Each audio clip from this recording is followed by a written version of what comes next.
लहर, विपक्ष पर कहर, बीजेपी पर भरोसा, जीत का डंका।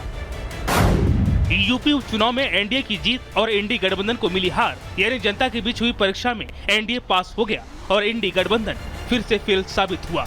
9 विधानसभा पर हुए उपचुनाव में एनडीए को 7 जबकि इंडी गठबंधन को महज 2 सीटें ही मिली। उपचुनाव में बीजेपी को मिली प्रचंड जीत के हीरो एक बार फिर से योगी ही बनकर उभरे।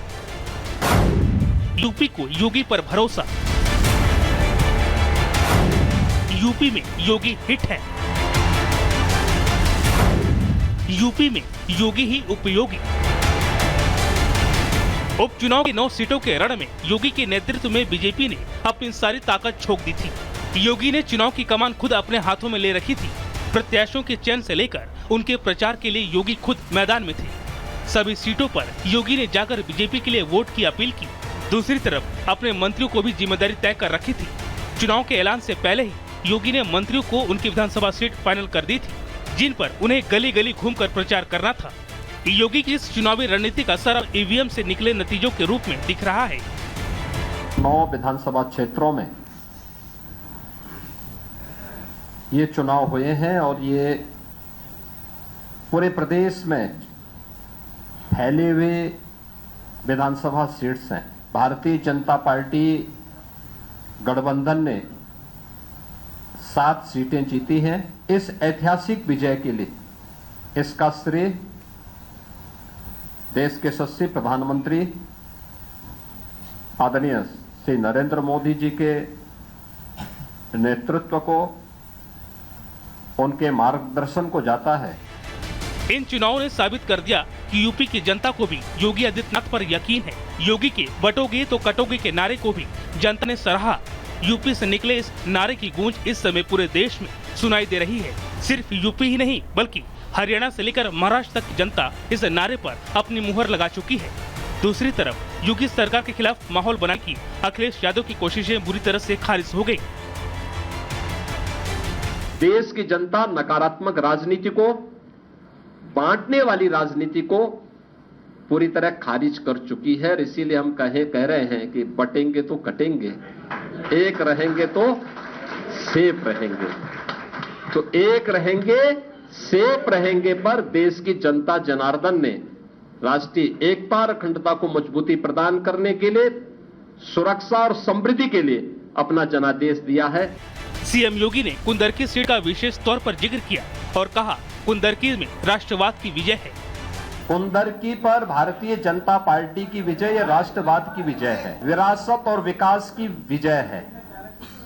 हर व्यक्ति को अपनी जड़ और अपनी मूल की याद आती है और मुझे लगता है कि जो लोग कभी भूले भटके रहे होंगे उन सबको, किसी को अपना गोत्र याद आया होगा, किसी को अपनी जाति याद आई होगी। धन्यवाद। और विरासत पर ये विजय विरासत की विजय है और कुंदरकी की ये विजय बताती है कि आने वाले समय में समाजवादी पार्टी कहां जाने वाली है। उपचुनाव के नतीजों ने जहां बीजेपी के बुलंद इरादों को दिखाया, वहीं विपक्ष की हताशा और निराशा को बढ़ा दिया है।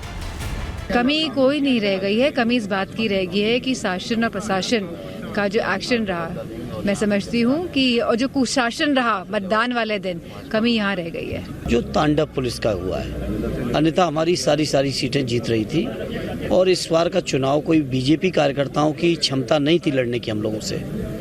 पुलिस ने तांडव करके चुनाव लड़ा है, नहीं तो सभी सीटें हम जीत रहे थे। मीरापुर और कुंदरकी में क्या हुआ आप सब जानते हैं और वोट डालने के लिए किसी को आने नहीं दिया और जितना पुलिस फोर्स यूज कर सकते उसको किया। लेकिन इसका जो परिणाम है, जो जनता का जवाब है, वो 2027 में जनता जवाब देगी। विपक्ष के आरोपों से न तो बीजेपी को कोई फर्क पड़ने वाला है, न ही योगी सरकार की सेहत पर कोई असर होने वाला है। वही जनता से मिला ये जनादेश बीजेपी के लिए संजीवनी का काम करेगी। कुल मिलाकर ये तय है कि 2027 में यूपी में योगी का ही डंका बजने वाला है। Bureau report, Republic Bharat. तो महाराष्ट्र और पूरे देश भर में जो उपचुनाव हुए उसके बाद जो रिजल्ट सामने आए, इसके बाद बीजेपी और एनडीए जो है वो काफी गदगद नजर आ रहे हैं। उसके पीछे की वजह ये कि ऐतिहासिक जीत हुई है, बड़ी जीत हुई है महाराष्ट्र के साथ ही बाकी राज्यों में जो उपचुनाव हुए, और इसके बाद से ही बीजेपी के जो कार्यकर्ता हैं वो गदगद नजर आ रहे हैं और साथ ही इस ऐतिहासिक जीत को लेकर जश्न भी भव्य तरीके से मनाया जा रहा है। बिल्कुल परिता, और ये जो जश्न मनाया गया, इस जश्न में खुद प्रधानमंत्री नरेंद्र मोदी भी शामिल हुए, इसका हिस्सा बने। बीजेपी हेडक्वार्टर्स पे प्रधानमंत्री नरेंद्र मोदी जश्न का हिस्सा बने और जब उन्होंने संबोधित किया तो जमकर विपक्ष को खरी खोटी भी सुनाई और एनडीए को शाबाशी भी दी।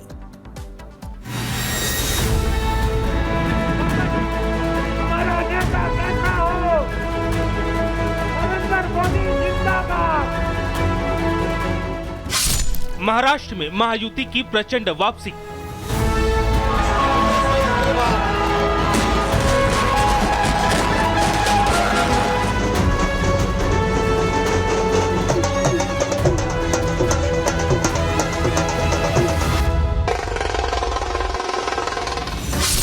महाजीत पर पीएम का विजय संदेश।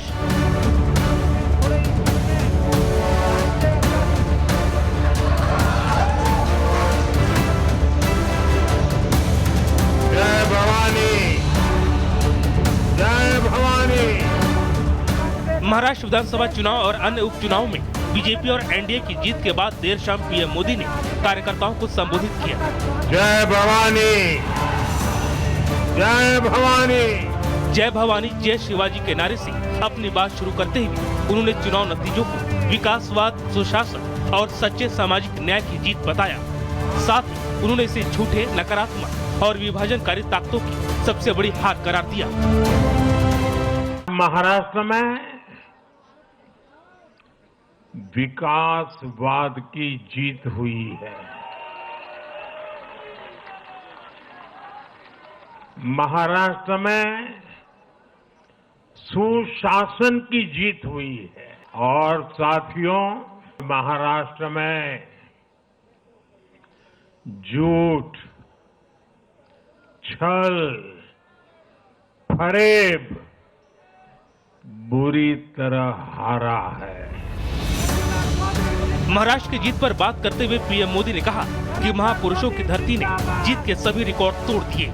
जहां बीते 50 साल में किसी पार्टी की यह सबसे बड़ी जीत है। पहली बार महाराष्ट्र में एनडीए ने जीत की हैट्रिक लगाई। साथ ही एनडीए को लगातार तीसरी बार अपार जन समर्थन देने वाला महाराष्ट्र देश का छठा राज्य बना। महान व्यक्तित्वों की धरती ने इस बार पुराने सारे रिकॉर्ड तोड़ दिए। साथियों, बीते 50 साल में किसी भी पार्टी या किसी भी प्री पोल अलायंस के लिए ये सबसे बड़ी जीत है 50 साल के बाद। महाराष्ट्र में लोगों के समर्थन पर पीएम मोदी ने कहा कि ये उनकी स्थिर सरकार चुनने की सूझबूझ को दर्शाता है। उन्होंने कहा कि कुछ लोगों ने धोखेबाजी में अस्थिरता पैदा करने की कोशिश की थी, जिसे लोगों ने नकारते हुए इस जनादेश में उनके पाप की सजा दी। तो उन्होंने चुटकी लेते हुए कहा कि अकेले बीजेपी को कांग्रेस और अघाड़ी के तमाम दलों से ज्यादा सीटें मिली है।